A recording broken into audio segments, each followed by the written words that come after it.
Good morning. Mr. Biden is going to have a statement to make and will not be able to take any questions today. We appreciate you all being here. Good morning. I'm here today to answer at a public hearing any legitimate questions Chairman Comer and the House Oversight Committee may have for me. I'm here today to make sure that the House Committee's illegitimate investigations of my family do not proceed on distortions, manipulated evidence, and lies. And I'm here today to acknowledge that I've made mistakes in my life and wasted opportunities and privileges I was afforded. For that, I'm responsible.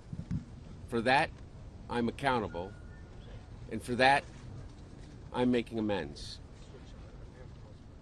But I'm also here today to correct how the MAGA right has portrayed me for their political purposes.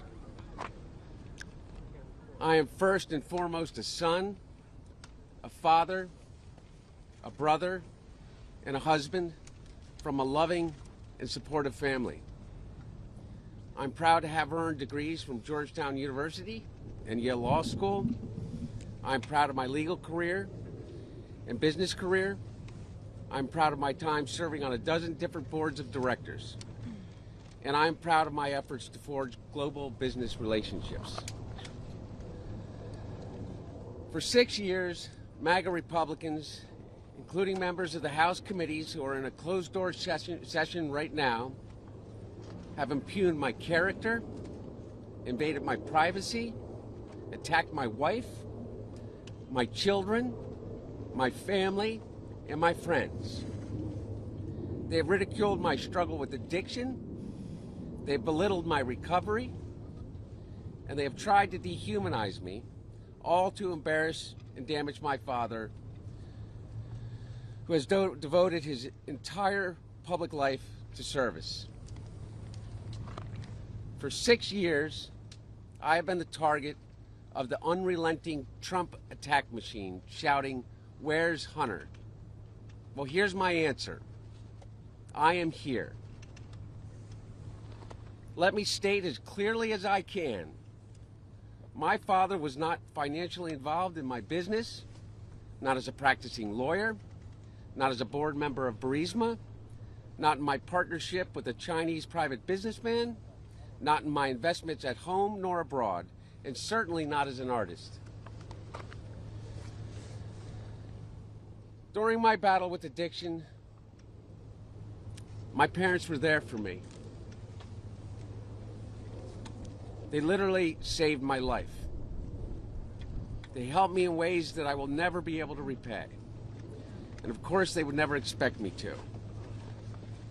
And in the depths of my addiction, I was extremely irresponsible with my finances. But to suggest that is grounds for an impeachment inquiry is beyond the absurd.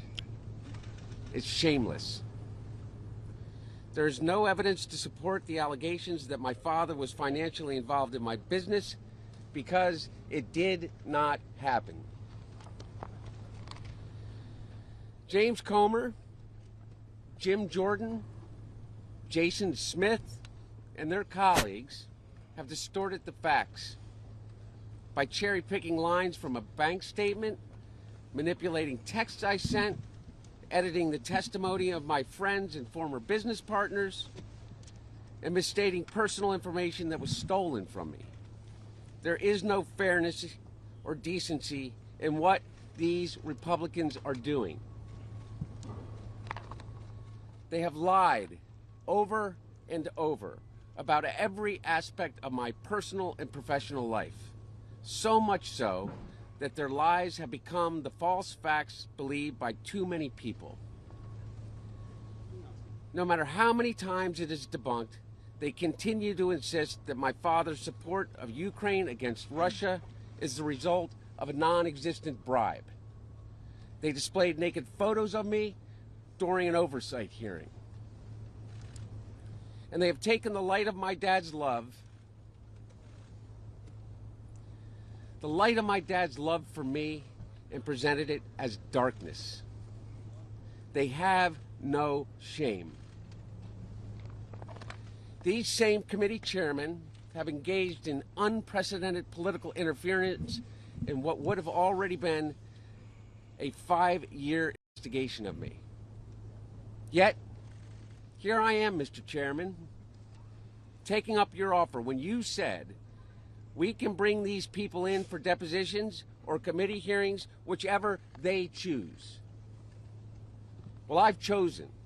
I am here to testify at a public hearing today to answer any of the committee's legitimate questions.